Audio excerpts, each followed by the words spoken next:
कि आप ये नाक में क्यों पहुंच आई है, नाक अभी खोलो। कहे कि मैडम ये इसका नाक में प्रॉब्लम है, नाक में प्रॉब्लम में मेडिकल से ही उसको निकाला जा सकता है। तो कि नहीं इसको निकल जाओ, यहाँ पे कुछ पेपर नहीं मिलेगा। तो मेरे पेरेंट्स पूछे कि आप कोई पेपर देती है, तो बोली कि कोई पेपर नहीं देंगे।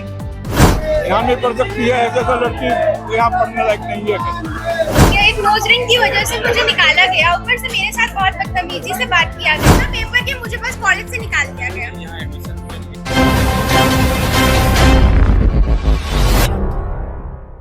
लिया गया एक नोज रिंग की वजह से मुझे निकाला गया, ऊपर से मेरे साथ बहुत बदतमीजी से बात किया गया है और मुझे बोला गया कि मैं हिंदू हूँ उसके लिए, और मैं बिहार से आई हूँ, बिहार से पढ़ के आई हूँ। तो मुझे बोला गया कि मैं बिहारी हूँ और मुझ जैसी लड़की को यहाँ पढ़ने के लिए अलाउ नहीं किया जाएगा, उनसे उनका रेपुटेशन खराब होता है, मुझे ये कहा गया। हाँ, हम सारा डिटेल दिए थे, एडमिशन टाइप पे फॉर्म फिल किए, उसमें लिखा हुआ है कि मैं हिंदू हूँ, मैं कहाँ से पढ़ी हूँ, सारा डिटेल में इन्फॉर्मेशन सब दी। उसके बाद भी मुझे बेइज्जत किया गया, मुझे सबके सामने बेइज्जत किया गया और ऊपर से बहुत बदतमीजी से बात की मैम। प्रिंसिपल की तरफ से ये कहना था कि नोज पिन खोलो तब हम तुमको रखेंगे, नहीं खोलोगी तो नहीं खोलेंगे। इंस्पेक्टर सर आए थे, उसमें भी उन्होंने कहा कि 10 दिन का टाइम दे दीजिए, एक बार मेडिकल रिपोर्ट करवा लेते, मेडिकल चेकअप करवाने के बाद खोल देंगे। लेकिन उसके बाद भी कहा गया कि इसके बाद भी उन्होंने कहा कि एडमिशन मुझे बिना मतलब में निकाल दिया। हम चाहते कि मेरे साथ जो गलत हुआ उसके लिए इंसाफ चाहिए मुझे। बहनों के सम्मान में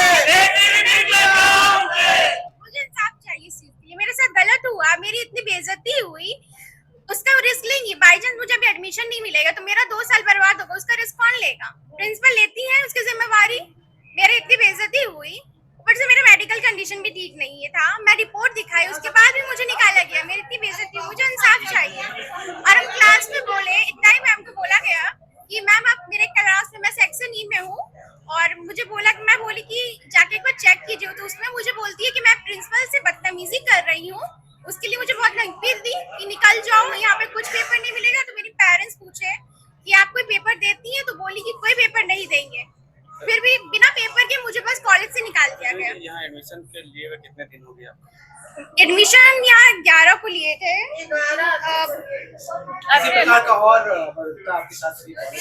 नहीं और कुछ नहीं, बस नोज रिंग के लिए, बाकी सब ठीक था। मेरे साथ क्लास में टीचर्स का बिहेवियर भी ठीक था फर्स्ट डे, और पढ़ने लायक नहीं हूँ मैं, बोला गया मुझे। मेरा नाम जूही है। नाक अभी खोलो।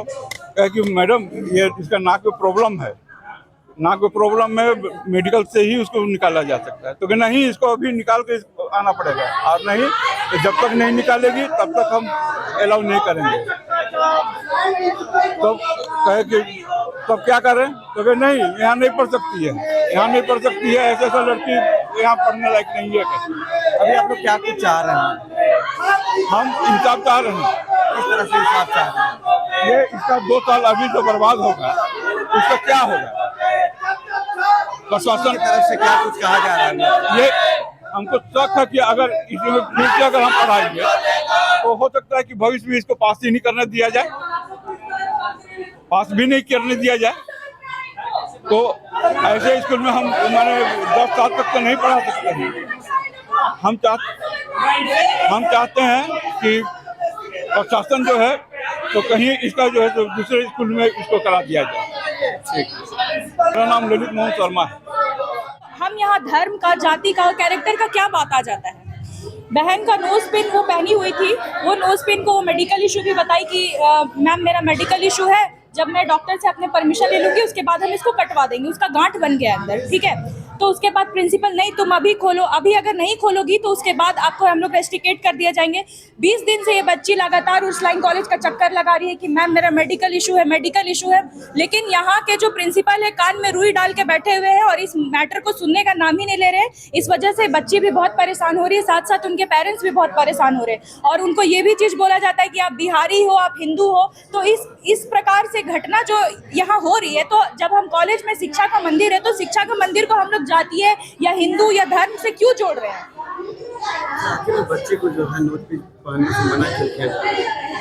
नोज पिन ये लोग का हर बार कुछ ना कुछ ऐसा ये तो करती है प्रिंसिपल जो है कि स्टूडेंट के बीच में इनका डर रहे या पता नहीं वो क्या चाहती हैं, या वो बोलती है कि आप हिंदू हो, मुस्लिम हो, XYZ, आप किसी भी धर्म से हो, यहाँ पे आने के बाद आप हमारा रिलीजन को फॉलो करिए, कैंपस में जब आप एंटर करते हैं तो आप हमारा धर्म को फॉलो करिए। उनका सिंपल से यही स्टेटमेंट आता है, इसीलिए वो चाहती हैं कि वो नोज पिन उतार दे। लेकिन जब उनसे बोला गया कि आप लिखित स्टेटमेंट दीजिए कि आप नोज पिन नहीं अलाउ करिएगा, तो सिर्फ एक बच्चे के साथ क्यों, यहाँ पूरा उस लाइन में आप चेक करिएगा तो बहुत सारे बच्चे हैं जो नोज पिन पहने हुए हैं। तो आप एक के साथ ही इस प्रकार का व्यवहार क्यों कर रहे हैं? इस प्रकार का जो आपका रवैया है ये कतई छात्र विरोधी है। अखिल भारतीय विद्यार्थी परिषद इसे कतई बर्दाश्त नहीं करेगा।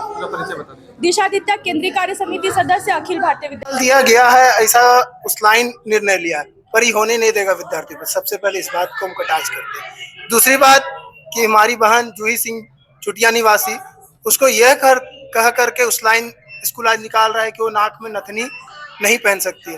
तो मैं उस लाइन के सारे तमाम अधिकारियों से पूछना चाहता हूँ, हमारी बंद इसको स्कूल आवर में बंद प्रिंसिपल चेंबर में बैठे हुए जो भी हैं, उनसे मैं पूछना चाहता हूं कि उनके लिए स्टूडेंट से ज़्यादा जो मीटिंग इम्पोर्टेंट है, आज यहाँ विद्यार्थी परिषद बैठा हुआ है और वो नहीं आई है मिलने के लिए, कि आप उनको ये बोल करके निकाले वो नाक में नथनी पहनना ऑथराइज नहीं है, पर गला में क्रॉस पहनना ऑथराइज है। पहला सवाल ये, कोई बच्चा मोली पहन करके आ जाता है, कोई बच्चा टीका लगा के आ जाता है, तो क्या उस लाइन क्या पढ़ाना चाहता है? यहाँ पर धर्म विशेष की पढ़ाई होगी तो आप एक बोर्ड लगा दे कि यहाँ पर हिंदुओं का आना मना है। जैसे विदेशों में लिखा जाता है dogs and Indians not allowed, तो उस लाइन पे अपने गेट पे लगा दे यहाँ हिंदुओं का आना मना है, या फिर एडमिशन लेना बंद कर दे। उसके साथ मेडिकल इशू है, वो बच्ची मेडिकल प्रॉब्लम, मेडिकल रिपोर्ट दिखा रही है कि मेडिकल प्रॉब्लम है, हमको नाक में पहनना मजबूरी है, तो फिर उसको ये बोल करके निकाल देना कि आपको रजिस्ट्रेट किया जा रहा है। और हर बात क्लास के बीच में एक लड़की को कहा जा रहा है कि ऐसी लड़की, मैं प्रिंसिपल से पूछना चाहता हूँ कि ऐसी लड़की से उसका क्या तात्पर्य है जो भरी सभा में 4 बच्चियों के सामने, एक नारी का दिल हमेशा कोमल होता है, उस बीच अगर वो कुछ कदम उठा लेगी तो क्या उसका जिम्मेदार कॉलेज प्रशासन होगा? ये सवाल है। इसको लेकर के आज विद्यार्थी परिषद यहाँ बैठी है, हम लोग प्रिंसिपल से मिलने आए, प्रिंसिपल नहीं है, प्रभारी प्रिंसिपल नहीं है, एक सर है, वो बोलते हैं कि क्या बात है आप बताइए। तो मैं इनसे पूछ रहा हूँ कि अगर स्कूल में कुछ हो जाता है तो आप एक्शन लेने का अधिकार है आपका? तो नहीं, तो किसी को बुला भी नहीं रहे, इसलिए हम लोग प्रिंसिपल का वेट कर रहे हैं, अब वो आकर के क्या एक्शन लेती है। पर इस बहन के साथ गलत नहीं होने देंगे, क्योंकि इसको ये टीसी देने का बात हो रहा है। अगर 12th में इसको टीसी मिल जाता है तो इसको कहीं पे भी फिर 11th से पढ़ना पड़ेगा, मतलब इसका 1 साल नहीं 2 साल बर्बाद होगा और विद्यार्थी परिषद चुप नहीं रहेगी। अभी हम लोग बस शांतिपूर्ण यही चाहते हैं कि ये जो रवैया, ऐसा बहुत सारा रवैया उस लाइन का आए दिनों मीडिया के माध्यम से आता है, पर दबा दिया जाता है कि यहाँ का डिसिप्लिन थोड़ा सा अच्छा है, पढ़ाई अच्छा होता है, तो लोग थोड़ा सा कॉमन करता है, लेकिन डिसिप्लिन के नाम पर धर्म विशेष पर शोषण करना, विद्यार्थी परिषद चुप नहीं रहेगी। या किसी भी छात्र के साथ गलत होगा, कोई भी धर्म विशेष के साथ, विद्यार्थी परिषद चुप नहीं रहेगी। रवि अग्रवाल, प्रदेश संयोजक, अखिल भारतीय विद्यार्थी परिषद।